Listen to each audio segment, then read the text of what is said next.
All right. Hey, everybody. Welcome to thispinkcloud.com. So Welcome. I am. Let's make sure that I we're am DJ. broadcasting. I am DJ. Yeah, are we broadcasting? We got it all up. We got it all figured out. I am DJ Kelly Reverb. That is not the Professor Nolan. That is my sister, the Kathy Ward. Hello. Hi, welcome to this Pink Cloud. She is sitting in for Nolan today because she can. No, There you go. Nolan had some personal stuff, so we Yeah. actually want to shout out to Nolan and especially Elizabeth. She lost her pawpaw. Yeah, we're so very that's sorry a bummer. for your family's and loss. Continued prayers and thoughts. Yes, absolutely. So I am not Nolan. Yes, I do you not are have Kathy. a glitter phobia. Yeah, right. But I do have a clown phobia. There we go. Yes. A little bit of a yes, doll you phobia do. as yes, well. You do. Well, okay, so let's just wrap here a little bit. We actually have on the show today a young lady from Halifax, Canada, and her name is Leanne Richardson. She has a website called Sobercity.ca, and then she also has a YouTube channel called Addicted to Happy, and she's basically on there giving you lots of good information, lots of just practical stuff. Like, I mean, I was like listening to her and totally relating to, what she was talking about because, hey, guess what? I had been there. But we'll go ahead and play a little clip from her YouTube channel, Addicted to Happy. This is Leanne Richardson, pre-recorded. And do we have audio? Oh. You might want a little audio. There we go. Oh yeah, but not that. Chambriel, that's okay. We'll let it slide. But we are going to. Can you? You got no it. matter if There it's we go. alcohol or drugs. So just keep that in mind. So in this video, I'm going to talk about the stages of relapse, and then I'm going to give just 10 tips on how to avoid relapse.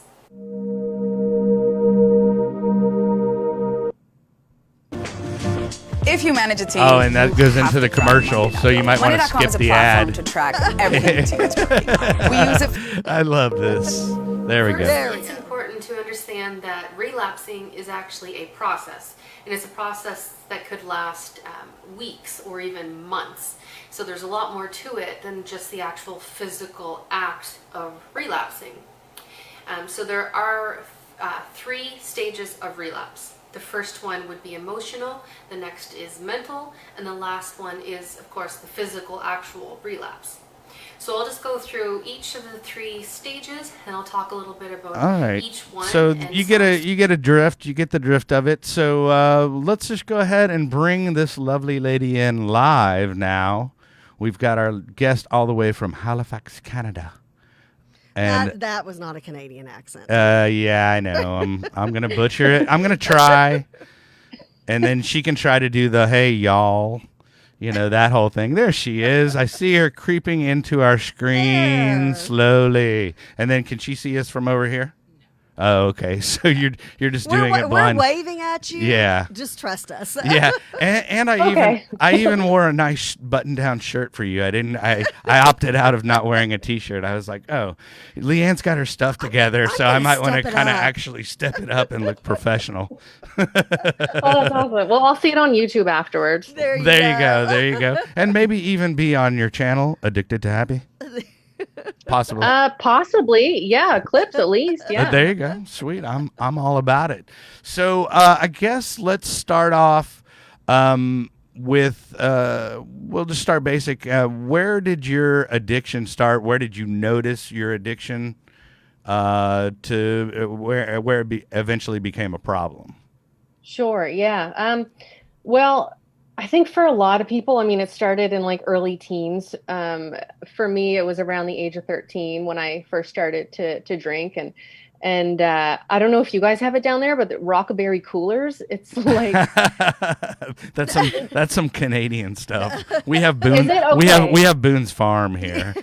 Oh, okay. So anyway, the cheap, like fruity stuff that's just like a gigantic cooler in a great big 2-liter bottle. Or gallon. I don't know what you guys call it. But anyway, that was pretty much my first experience. And it sort of just kept getting more and more through my teens. and I guess I sort of really noticed when it was starting to become maybe questionable, would be in my late teens. Mostly it was brought to my attention by my mom, who said, just be careful. Alcoholism runs deep in both sides of your family. So just be really careful with your consumption and stuff like that. And I was like, whatever, I'm 19. Yeah, I've got this, Yeah. Mom. Yeah. Yeah, I was like, it's totally fine. Like, this is just what we do, because the 19 is the legal age here. So I started, Oh, that's even, legally yeah. drinking. Wow. Oh yeah. So, and it was pretty much right on my 19th birthday, which is a week after Halloween, where I was then going downtown every weekend, going to the clubs, doing all the things. But I mean, that was normal. So I was like, it's no big deal. Like, everyone binge drinks on the weekend. And that's all it was for a few years, until mid-20s, when it started to get, my consumption increased dramatically. And then it was drinking every Thursday for like wing night, and then every Friday, and then every Saturday going to the club. Did and you say then, for wing night? Yeah, what's wing Yeah. night? Excuse me. That's generally Thursday nights here in Halifax, for the most part, most bars. And wing night, it's just cheap chicken wings and usually like a pitcher of beer for I don't know, Okay. $15 or something. Wow. Wing night. But Okay, now we know. yeah, exactly. So it's usually like a special night Right. of the week. So yeah, it would have been more of those, and MDMA or ecstasy was introduced to me in my early 20s. So added pills on top of increased alcohol consumption. Mm-hmm. So it really mid to late 20s is when it just all blew to hell until I got sober when I'm 30. Now, I know I'm not supposed to do this, but how old are you? Do you mind? Or 37. 37, okay. Well, you don't You look... look no, it's fine. fantastic. Yeah. Yeah. I would have thought you were in So college. sobriety suits you well. Yes. Thank you. It does. It actually does really good things for your skin and everything. I mean, I gained 30 pounds, but so what? Who cares? Because I feel, and I feel like I don't look at 37 is still young, I know, but I do feel like I looked way more haggard when I was 25. Right, and Wow. I've seen pictures, and they're on your. That's what I love about you, is you're actually open with sharing your story and all your pictures where you were total punk rock girl. Yeah. Yeah. Oh, totally. Yeah. I mean, I look good, I think, but there were some pictures where I'm like, oh no, girl. I was a little too spun out there. Yeah. Right. Oh yeah. Well, one thing I did, and I wanted to touch on, because you and I share this common bond, I had some crippling anxiety that I didn't realize I was just making it worse with alcohol. I thought I was medicating it and I had it in check, but apparently not. And I know you said that. So let's hear a little bit about your anxiety. Sure. Yeah. And same, because we all self-medicate, especially with alcohol when we're in active addiction. But yeah, my anxiety disorder started when I was around 13 or 14. And it was just sort of normal, I thought. Just generalized anxiety, panic attacks here and there. But yeah, in my 20s, mid 20s specifically, because drinking increased, and there's I don't even know what came first, but basically it was a mixture of increased drinking, increased mental health issues, and then increased anxiety. And it was so bad around the age of 25. I legit thought I might be going crazy, but I wasn't. Sure. I went to doctors, I had talk therapy, I think, at that time, but it was just the anxiety was crippling. I remember, where it was so bad that, of course, wear your sunglasses the next day when you're hungover so the bright lights don't hurt. course. That, but I also would wear sunglasses because as soon as any bright colors or lights, I would get a panic attack immediately. Yeah. Uh-huh. Oh yeah, and Now, were you sweating as soon as I woke at the up. point where you were just drinking your way out of the panic attacks? Yeah, Yeah. I was. And sometimes I don't even know if it's even part of anxiety, but sometimes when it was really bad, I would close my eyes, to try to breathe, do all the right things. Mhm. And sometimes I would see flashes of scary faces. Oh, wow. And that's what made me think that, okay, I'm going crazy. Yeah. But really, I'm it was just a losing very it. intense panic attack. Yeah. No, Yeah, I can totally relate with you on that, because I'm just like, okay, well, first off, when I had my first one, I thought I was having a heart attack, of course. And then you get to the point where you're just like, well, I don't really understand what it is. And then, like you said, you just self-medicate, and then, you eventually get on the wheel or the treadmill, like, you and I did, definitely. And I mean, I don't know. I tried to do all the breathing exercises and like, okay, serenity now, but it just wasn't working. And especially, when you're at a 10, it's hard to talk yourself off the ledge mentally. Especially when your body's saying, hey, why don't you feed us some more alcohol so we can deal with this? So, that's where I was. If you'd like to expound on that, I mean. Yeah, I was the same way. And then in my mid-20s, when I was adding in a lot of pills on top of it, sometimes I don't even know what pills I was getting because they all had different effects. Little street action. Yeah, I'm like, I don't know. I mean, this one makes me hallucinate. I don't know. Well, why not? Yeah, sure. I mean, it was stupid risky. And but I know that adding pills in the next day, being hungover, and then having that weird, like gritty, strung out, gross feeling made the anxiety 10 times worse. But near the end of my active addiction, even if I just had one beer the night before, the next morning, I'd have a panic attack pretty much as soon as I woke up. And I'm like, what is wrong with me? This is horrible. As soon as I quit drinking, it pretty much all went away. It was right. Now, I do have one question. I never really found out or how you got sober. Yeah. March 2nd, 2014 at like 2:30 in the afternoon. Sobriety date. Hold on. Yeah. Golf clap. God. That's awesome. Yeah. Thank you. It's so weird. It's so crazy to think back on it, how it's been almost 7 years. It's so crazy. But how, it was intense. So near the end, they say things get worse and worse as time goes on. You say you'll never do this, and then you do it. Sure. Like with me, I'll never lie, cheat, steal, but I did them. Like I'll never fall asleep in a snowbank. I fell over. I didn't fall asleep. Someone found me. Thank goodness. Thank goodness. That could have been horrible. That could have ended up wrong. Bad. You could have lost a few digits. Yeah. Yeah. Exactly. Or froze half your face off. Yeah. Depending on how you landed. Exactly. I was stuck. I remember I fell, and it was much deeper than I thought. And I was just stuck on my belly, and I was like, well, I can't get up, and I'm loaded. And thankfully someone pulled me out of there. And I remember on that walk home, I peed myself. Oh. Who does that? And I said to myself, oh, I know I'll have a problem once I start like peeing myself like those alcoholics. Well, no, I did it. And I was one of those alcoholics. So I was like, okay. And that was like a week before I really quit.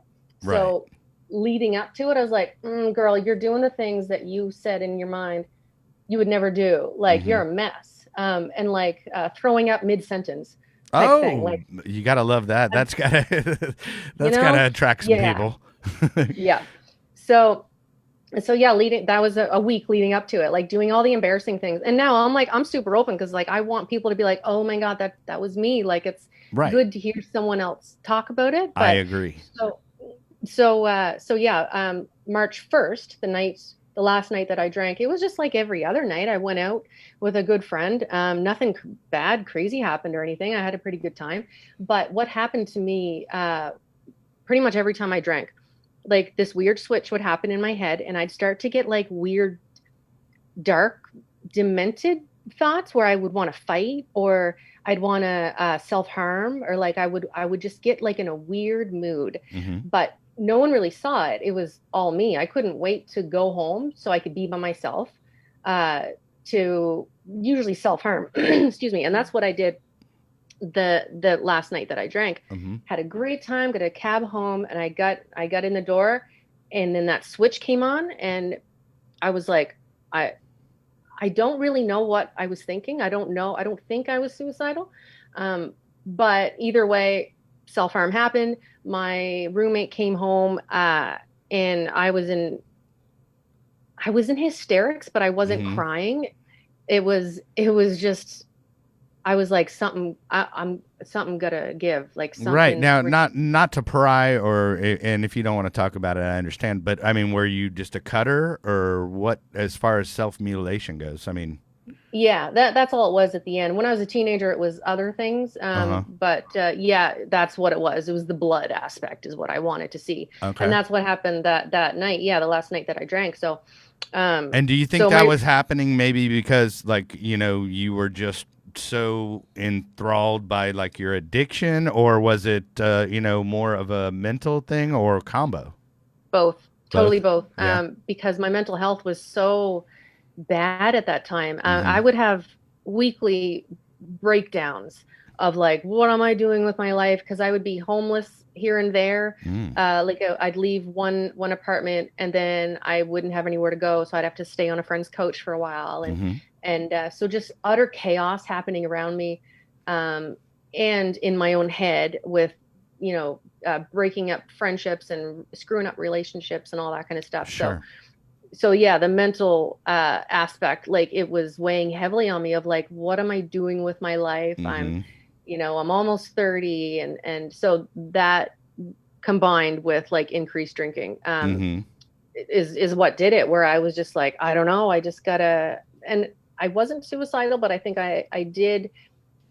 I would think I don't want to die, but I want to bleed out in a snowbank. That's one thing I would always say, and I'd be half joking but half serious. Right. Yeah. So, and I knew that wasn't good. I knew that like I gotta do something before I die. I really did feel like that was inevitable. It was coming. Sure. Yeah. And then, so as far as getting sober, what did you just do it yourself, or was it just like, hey, I'm quitting, and then you just drew the line and quit, or how did it go for you? And along with that, Yeah. Leanne, I want to ask, because you mentioned a term, I don't want to forget it. You said active addiction. Mhm. What does Yeah. that mean? That's all when I was currently drinking, or Okay. yeah, that's all I mean. Okay, Yeah, okay, when I was gotcha. in It's a active fancy addiction. term for drinking. Okay. Well, I mean, Right? I didn't know, because I guess you're still you're always considering yourself an addict even when you're sober. So I Yeah. think that's a good differentiation, especially for those of us like family members or the people who love the person in trouble, who's struggling. To know more about the terminology and what do you mean? You say active addiction, I'm like, what is that? So there may You're be always somebody. an addict. Yeah. Yeah. Okay. So that's good to know. Okay. I know what you mean, and that's good to make that differentiation. But yeah, active Okay. addiction, currently doing it. Okay. Living in recovery, no longer doing it. Okay. Good. Gotcha. Which is awesome. And then, so back to the Yeah, question, sorry. you drew the line and just stopped on your own, or what happened? Yeah, pretty much. Because my bottom was so, I mean, there's worse than, we don't compare. Okay. Sure. So, but yeah, We that sometimes night, do. I called my roommate because I was like, things are spiraling, something bad's going to happen. She came over, called the police. Police came, brought me to the local hospital because they were going to put me in a psych ward. I ended up leaving the hospital because I was like, it's 6 a.m. I just want to go home. A little Don't worry. AMA action against Um, medical advice. That's what yeah, they call AMA. Sorry. Oh, okay, yeah. Recovery's all full of acronyms and everything. So, oh yeah, pause. Post-acute withdrawal. Yeah, okay. And I noticed you did have a video for that on YouTube, which I found fascinating. Yeah, not a lot of people heard of pause, but anyway, yeah. So going to the hospital in the back of a cop car, like that kind of stuff sort of shook me up, I know. Mhm. And that was not the only time I was involved with, but anyway.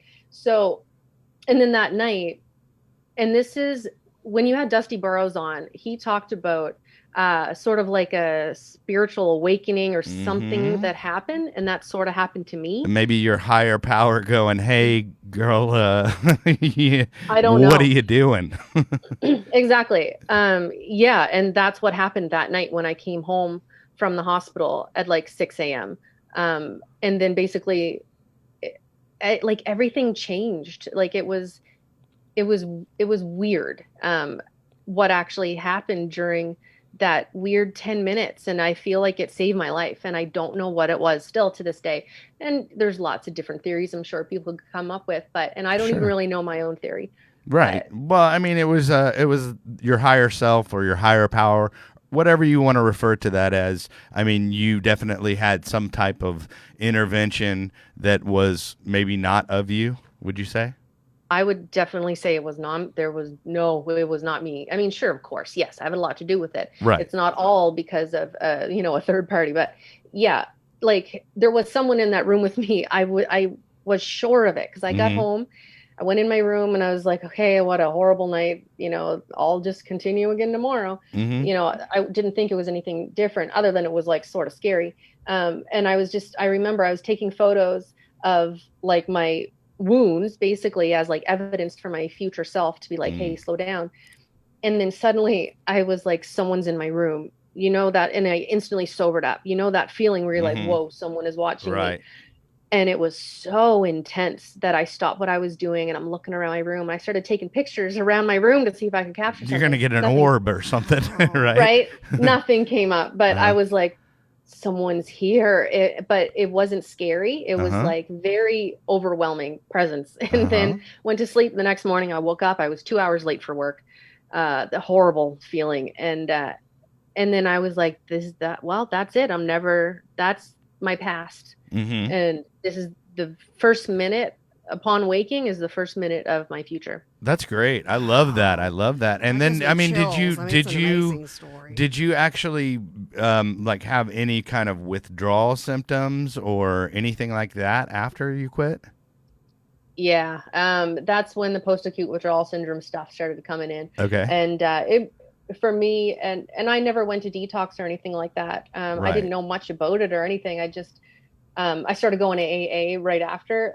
But yeah, for the withdrawal part, like memory loss, lapses in remembering things. Like I was 2 hours late for work that day, but they didn't fire me right then. It happened later. Okay. But I forgot like the code to get into work. So the alarm was going off and the police showed up. And how fun. And yeah, I was like a few weeks sober and I told the police that. I was like, just so you know, like I just quit drinking and this is actually a symptom to forget things. I taught a police officer about post-acute withdrawal syndrome and they were fine. They were like, okay, you're not breaking in. Yeah, right. So yeah, that. And like sleep was weird. And I mean, all the classic post-acute withdrawal syndrome I actually still have weird sleep now. Like but it's like, I'm not, it's not a bad thing. It's just like, I don't require 14 hours of sleep anymore.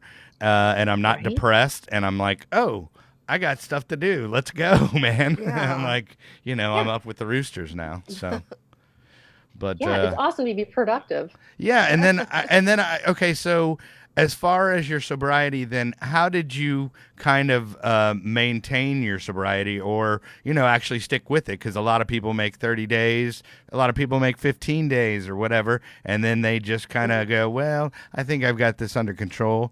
I'm going back. Oh yeah. Oh, totally. I understand that. Well, like I said, I started going to AA right away because I didn't know where else to go. I didn't know what else to do. So I was like, there's an AA meeting 2 blocks away from me. So I did weekly AA for the first year.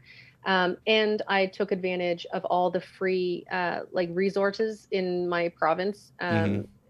And so it was free addictions counseling for like 10 sessions, something like that. Okay. And went to like a support group for depression, another support group for cognitive behavioral therapy. Those were both free as well. And had I not had those groups, like if they weren't free, I mean, I couldn't afford it. Then I would have just relied more on like friends and family, which I had a few of who were very supportive, mostly like my mom and my boyfriend at the time, who's now my husband. Mr. Richardson? Yes. Yeah. Well, go ahead and give him a shout out. What's his name? Chad. Yeah, he's Chad. Chad, I love you. He was, yeah. He sort of gave me a little bit of an intervention too before I quit. Great. He's like, you got to stop, or I can't handle this anymore. So Sure. He was very instrumental in planting that seed as well. Right. That definitely helps to have somebody saying, hey, this is not who you're supposed to be, and you can do better, and you have to do better. So, I definitely think somebody that loves you enough to say, hey, I know you might not choose me at the end, and you might choose whatever your drug of choice is. Your DOC. But yeah, your DOC. There's another acronym. In that person really has to love you to know that ultimately they can't watch you destroy yourself. Yep, exactly. That's exactly what it was. And he said it hurt, but like you got to do that because he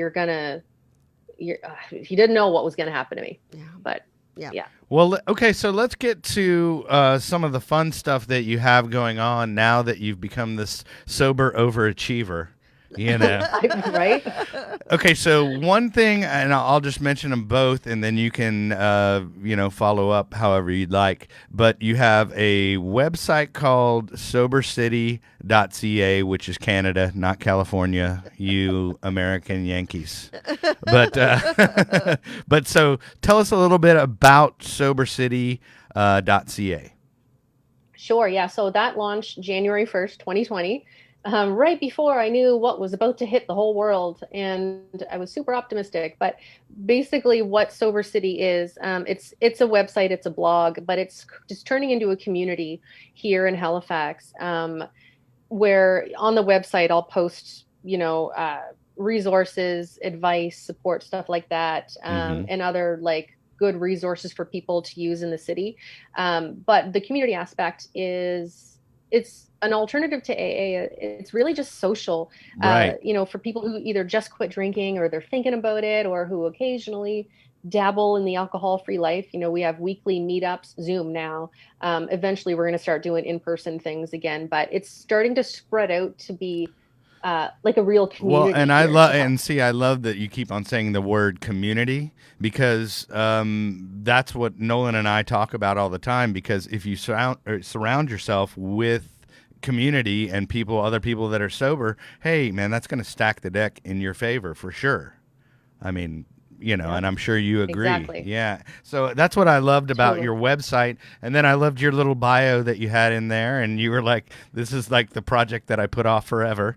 And and now you got it up and running. But then you also have, you also have whatchamacallit, you have Addicted to Happy on YouTube, which you have about 5,000 subscribers, and I think like 14 videos, which you very neatly edited and put together, and it's just about specific issues, and like what was the big one you said, the 50 things that are better about being sober? Was that one of them? Yeah, like 50 ways sobriety rules. There you go. Thing. But Right. yeah, that's a big one. Like that gets a lot of hits, and YouTube, that started first for me. Yeah. Where I was like, I just have so much new recovery knowledge in my head. I just want to get it out and help people.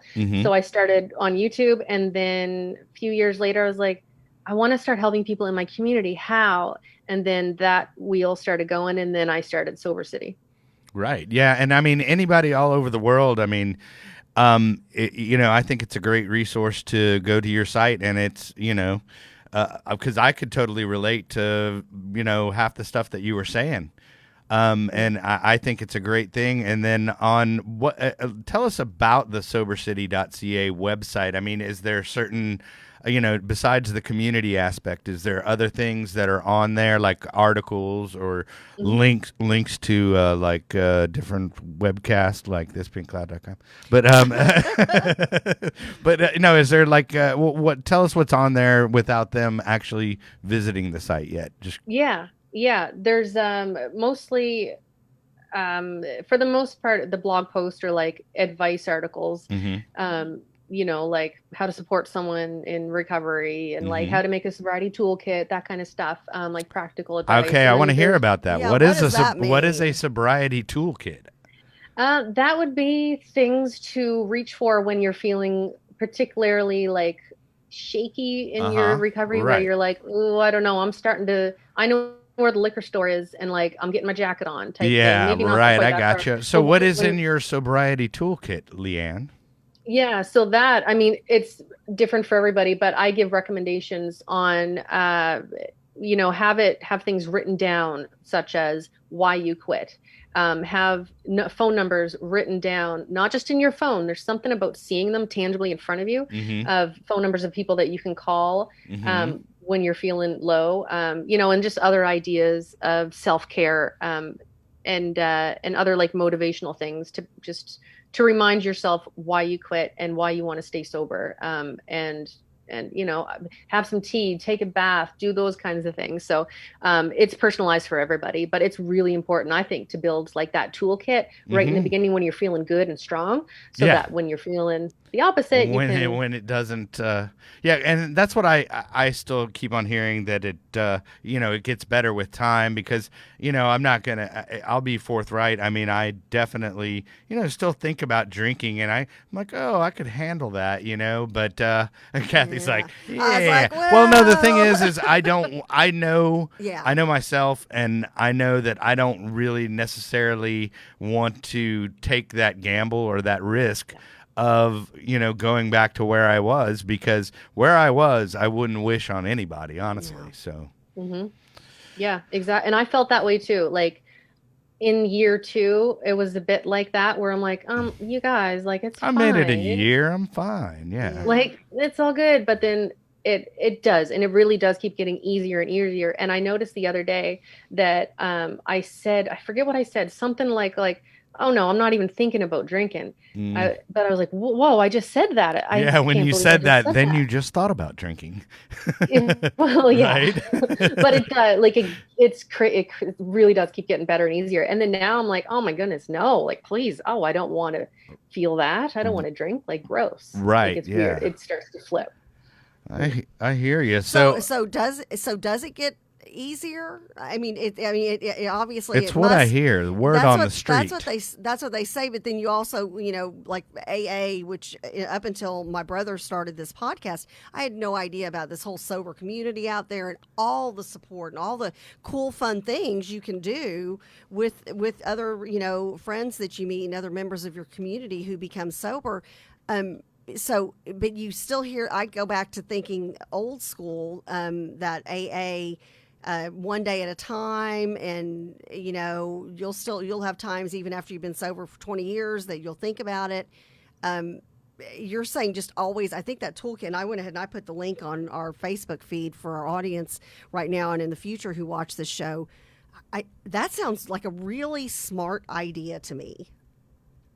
Yeah, because it will pop up, like, for sure, even if you're 20 years down the road, like, because that addiction monster in our head, it's always there. It's just either quiet or loud or somewhere in between. And even for me, like, when I just said recently, I'm not even thinking about drinking, and I meant it, but a week prior to that, I was on my way to like a social gathering, and I started to get scared, like, oh no, what if I just drink? What if I just accidentally start to drink? I'm like, it's always there. I think it's actually, I have a healthy fear of relapsing. So, and I think that's a good thing. But it's not to where it's like a crippling thing to where it's going to stop me from doing anything. It's just like, hey man, guess what? You got to deal with this, and you got to deal with it sober. We actually have traffic down here. So, driving can be a big anxiety, factor. And now I'm just like, oh yeah, you need me to drive? Yeah, I'll go to Austin. Yeah, or whatever. Just drive 3-4 hours. But before that, when I was in my addiction, I definitely couldn't do that. So it was definitely crippling. Yeah, and like, triggers are always going to happen. Like, bad situations are always going to happen for the rest of our lives. It's now that when you're sober, you're able to deal with it a lot more healthily. So yeah, for sure. It'll just keep happening. But yeah, you're just in a better mindset because you worked on yourself. And that's key too, to actually work on the internal stuff. Work on the reasons why you used to drink to hide it. You got to work on that internal stuff, and then that will really be sure that sobriety is sustained for a really long time. Sure. And just, and I always tell people, you just have to be honest with yourself. And, and that's kind of what I'm doing now is I don't want to get to that place again. And I realize that there's a potential to get to that place again if I ingest alcohol. So Right. Right. Yep. Well, hey, I am on your site right now, and it looks very fun and colorful.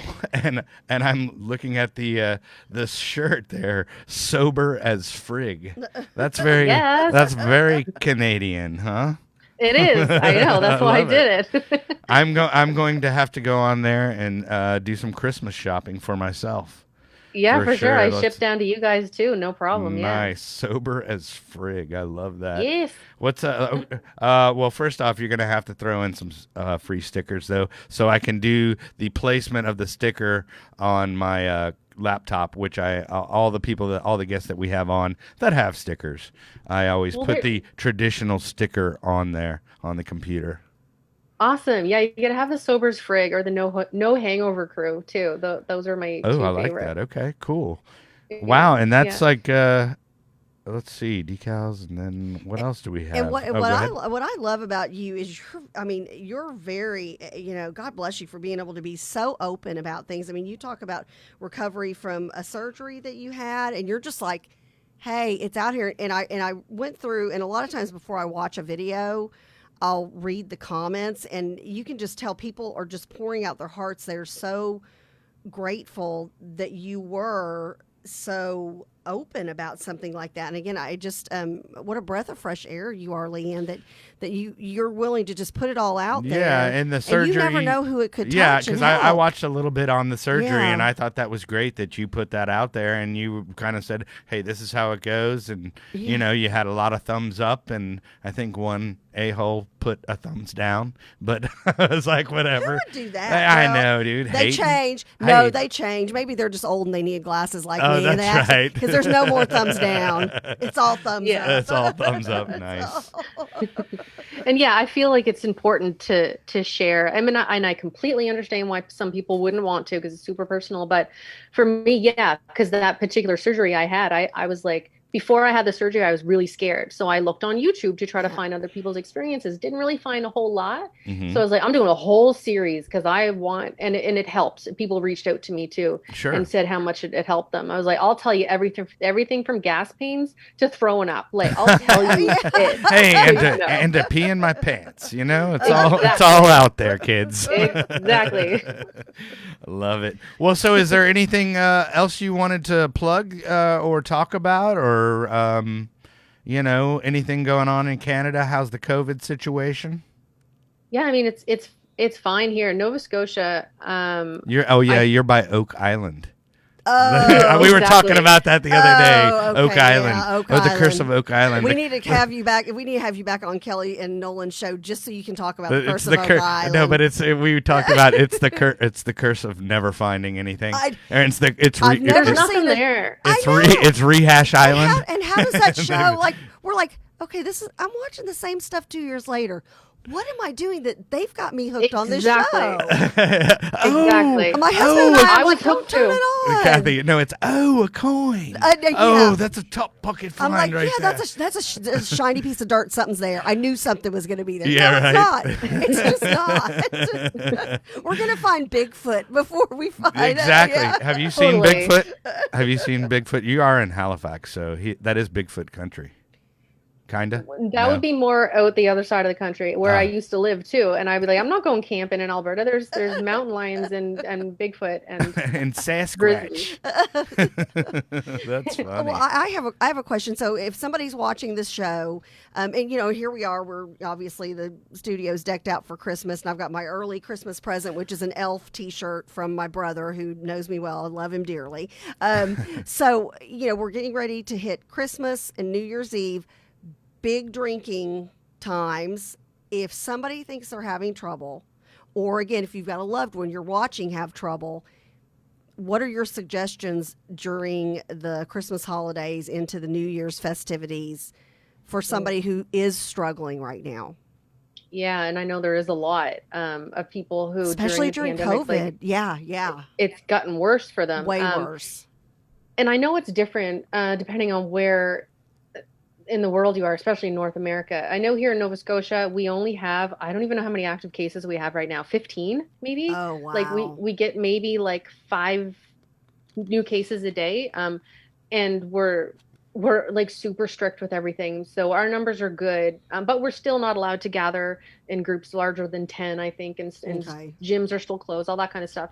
But I know in other parts, like it's not as strict, but you can still use the COVID excuse for a reason not to go to parties or not to go to as many parties. So I would say utilize That's a that good excuse point. as much as you Yeah. can. And also, I know because the holidays, it's hard because that's when everyone is drinking. And if you're trying to quit or thinking about it, then it's extra hard. Yeah, I would suggest to watch yourself and know that that most people don't even really pay attention to how much you drink. So if you just bring a couple and maybe bring some non-alcoholic or maybe just bring some pop or soda, switch it up. A lot of times people won't even notice. Right. And make things as easy on yourself as you can. Like, don't say yes to 3 parties on Christmas Day type thing, go easy on yourself and give yourself grace and understand that, You have a problem, or might. well, that too, and you can get through it. Sure. And Yeah. you can totally get through the holidays and New Year's Eve too. I get it. I know that it can be sad when you're for the first couple years of being sober and going out to New Year's Eve parties. Like it can be sad. So spare yourself. Maybe try different traditions that don't. Okay, involve so I'd be partying. remiss. Obviously, she has some lovely artwork on her body. So yeah, you got I'm some just great gonna go. I'm gonna tattoos, go left yeah. field here. Okay, show me the if you can, obviously. Show me or tell me about the tattoo that you drunkenly got and regret, because there's got to be one, right? Or did you get all the? Sure. I was hungover through a lot of them. And no, I would say all of them are good. None of them give me like weird feelings, I Okay. would say. Right. That's my most recent one. And I like that. Oh, wow. Is that a what is that, a raven? it's a crow. I love Crow. crows and birds Okay. in general. But the reason I got this and why it's so special is because it's covering a scar that goes from here down to there. Oh, wow. So Wow. it's this long. Right. And it was, and that happened in a blackout. So Sure. Did even you have looking- to? Did that one have to get stitched up? I mean, did it should have, Yeah. very much so, but I Gotcha. didn't. You put it in a well, you put it in a bank of snow Well, and it that's was the okay. thing with the self-harm and self-mutilation and drinking or doing drugs. Well, when you should be going to the hospital to get stitches, you're not in that frame of mind. So Totally. that's a Exactly. beautiful. That's a badge of courage and success that you wear on your arm. That's a beautiful tattoo, and you would never know it's covering something up, but you do. Exactly. You know It's that perfect it's cover up. Yeah. And now yeah. everybody that watches this does. Well, I mean, but again, that's Whatever. Yeah, right. She doesn't care. Exactly. She's an open book. She's all good, But right. again, she's Yeah. turning it into into a success story and something Right. beautiful. Which, Yeah. which I mean, you should be proud. I'm proud of you, Kelly. I mean, I'm beyond proud of you. You know, I mean, well, Leanne, I have my brother back, and I haven't had him in a long time. Yeah. I thought I had him, and then I really didn't. But he was just good at what he did. Good which at is the hiding. We drinking. were Yeah, talking about yeah. that, how good I was at hiding Yeah. and how not so good I was yeah, at hiding. Yeah, then towards the There end, was a not so little- much. yeah. But it makes a big difference. I mean, for being the loved one of somebody who's now sober. Oh my gosh, I can't. Wait I mean, for this, yeah. this I mean, Christmas obviously, season. since you've got sober, like one of the 50 things has got to be family, and obviously, Yeah. you got you got married to the guy that was encouraging you, and then I'm Yeah. sure your family just overall, your relationships have just exponentially gotten better. Yeah. Oh yeah, 100%. Like you get respect back from people where you sort of lost a little bit. It's amazing feeling. And I can only imagine what it would feel like as like you, Kathy, or like a family member seeing the bad and seeing the person grow into like a sober, productive person, happy person again. It must be amazing to witness. It's literally with my mom and my dad and my stepmom, and with my husband, and now with Kelly's wife Waverly, who's just an incredible lady. Love you, babe. Yeah, get that plug Get in that there. in there. We all, the first thing any of us talk about, even if we call for another reason, is just to talk about how we got Kelly back. It's You did the little Hercules. yeah. Well, I mean, it just doesn't get any better than that because I'd forgotten what it was like to really have my brother, and now to have him back, it means everything. Oh, It means Yeah. everything. Yeah. okay. Well, let's group hug. Yeah. Virtual hug. Right on. Well, hey, what are we doing on time? We're about at the hour. Should I? Let me go. We could go 3 hours with her. Yeah, no, totally. Yeah, totally. I appreciate your preparedness and Yeah, actually thank you having so much. your game tight, if you will. But I just want to go ahead and mention. Obviously, I want to mention our sponsor, which is Summer Sky. Our sponsor, Summer Sky, which I don't know. Can you pop that address up there? They're good people out there in Stephenville, Texas.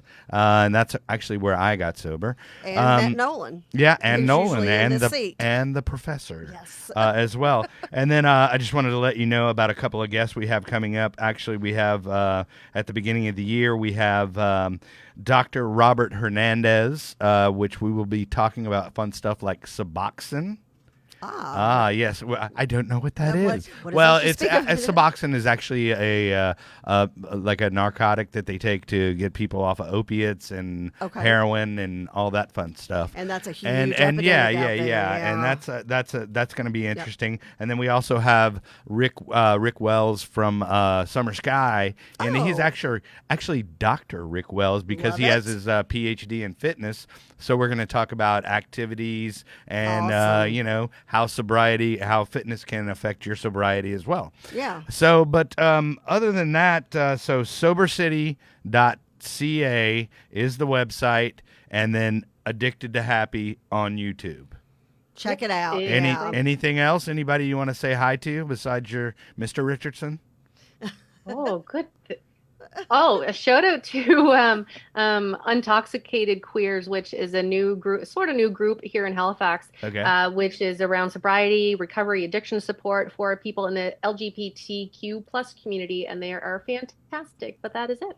Cool. All right. Well, Thank you, yeah, Leanne. definitely want to thank you for coming out. Congratulations for on all- coming out. Hey, Yeah. thanks for coming down here. Thanks for coming on yeah, down to but Texas. one of these days when the vid's gone, we will actually, hopefully, I'll be playing somewhere up in the Northeast, and we can say hi. That'd be awesome. Thanks Yeah. so much for having me on, you guys. Well, yeah, Yes, appreciate Congratulations it. on all your success. And that Wow. is Thank you. Leanne Richardson, Sobercity.ca. And I guess with that, Kathy, I thank you for standing in for the professor Thank today. you for having me in. Yeah, and also want to thank JP, Kathy, and the crew for being gracious network producers of our show. 'Cause we're Proud to have y'all on. Well, we are proud to be on and proud to be a part of the network. And remember, like I always say, there is no magic pill for sobriety. How do you finish it? Because because does if she have there it up? Do you was- have it up? Hold on, I Well, want to she's make sure putting it up. she's Chambrielle. There you Kelly go. and Nolan's tagline. Yeah, there is no magic pill for sobriety. If there was, we would all take too many. Thanks a lot, guys. Merry Christmas and Happy New Year. We'll see you soon. Thanks a lot, Leanne. Thank you. Yeah.